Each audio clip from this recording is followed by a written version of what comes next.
Hello, my friends. All right, everyone. I finally have an update for you concerning the technique. So, we're going to talk about two things. We're going to talk about the cerebellum and the abdomen. So, first, let's talk about the cerebellum. I don't have the technological savvy to put that up on the screen for you. So, I want you to go check out the cerebellum. Just look at it. And you see that it looks like an accordion. It looks like it's all squished up like a squished up accordion. And what do you do with an accordion? You pull it out, you stretch it out. So that's what I want you to do, all right? So I want you to just practice, just concentrate on your cerebellum and stretching it out. So it's almost kind of like wiggling your ears, but it's inside your skull. So I can't really show you, but for me, it's pretty easy now. I've been doing it for a long time. So it's back here. This is the fatted calf. It's located back here. We're going to sacrifice the fatted calf. That's what we're doing. We're expanding our heart. So just concentrate, bring your awareness back there, get in a place of love, pull your awareness back there, feel it, and stretch it apart. Stretch it open, and you'll be able to feel it instantly because, for one, it'll be all tingly because you have a bunch of blood flowing to it because you've never used it before.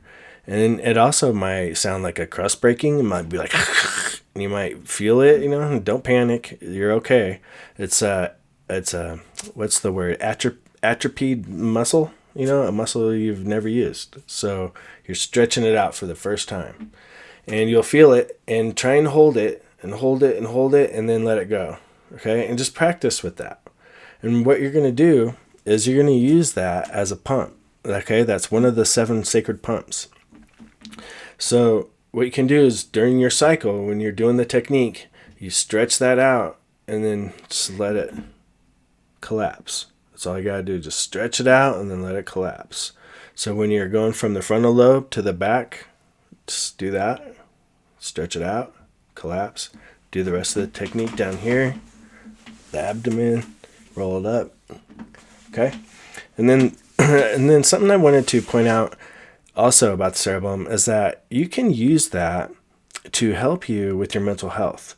So like if you're road raging or having a bad day or something, you're stressed out, you can pull your awareness back to that space. Just like you can pull your awareness to your lizard brain. If you're in fear and you're thinking of fear and you're freaking out, right? You're thinking with your lizard brain and you think totally different than if you are using your frontal lobe. Same thing's going on here. So you can pull your awareness out of that frontal lobe into your cerebellum. And your cerebellum has just as many neurons as your frontal lobe. So you can make just as good of decisions, but you'll make different decisions and you'll feel differently. Because you're not all up here all stressed out, right? You're back here in a better place. And then the other thing I wanted to point out is the abdomen.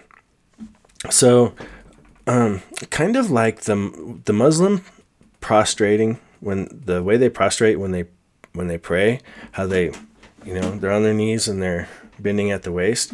There's definitely something to that, and that specifically might be a great technique all on its own. It's just that you got to do it during the right time, and I think every day all the time is overkill. So there's definitely something to that though, but they're not all freaking out and having these crazy experiences all the time just doing that. But there's definitely something to that. And looking around at different cultures, it seems like a lot of cultures have some kind of technique where it involves using the abdomen and bending at the waist to come into these altered states. And even like in prison and in mental hospitals and stuff, I've seen a lot of people do it to comfort themselves. So there's definitely something to that. And let's see. The other thing is rosary beads and Om chants. So rosary beads have just, I don't know how many are on there. I've never even looked. This is something that just came to me recently. So they have a bunch of beads on them. And Om chants, the Buddhists, they'll do Om chants like 108 times or something. And so I'm thinking like there's something to that.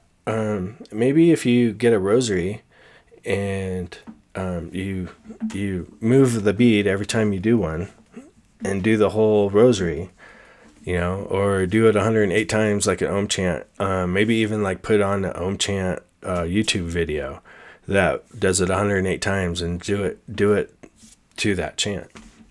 That might be something that can help you get through it, because it's kind of you like don't know how long to do it, So that's probably something to help guide you in that regard. Really, that's all I have, but I hope that will help you. I love you, my friends. Good luck out there. And let me know if you guys want me to talk about anything more specific or some other aspect. And I'm also thinking about maybe doing free Zoom sessions on Sundays, maybe, or one Sunday a month or something. Drop me a comment and let me know what you guys think. Love you.